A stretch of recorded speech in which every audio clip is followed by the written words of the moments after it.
How do I get this default removed? I actually owed the money. If you're worried that your default can't be removed because you actually owed the money and you actually paid it late, fear not. This is common, and MyCRA Lawyers still gets these defaults removed. Why? Because it's not about whether you owed the money. It's not about whether or not you paid late. They are contributing factors in listing a default, yes.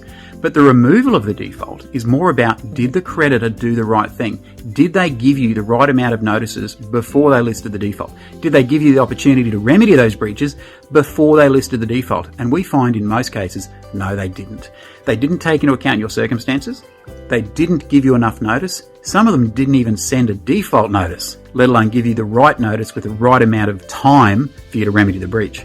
If you've got a default on your credit file, call MyCRA Lawyers today, 1300 667 218. We can set you up with a free credit repair assessment and find out exactly what's on your credit file, let you know what your options are, and then you can decide whether you want to engage MyCRA Lawyers or have a crack at doing it yourself. Most people engage MyCRA Lawyers because we take all the stress.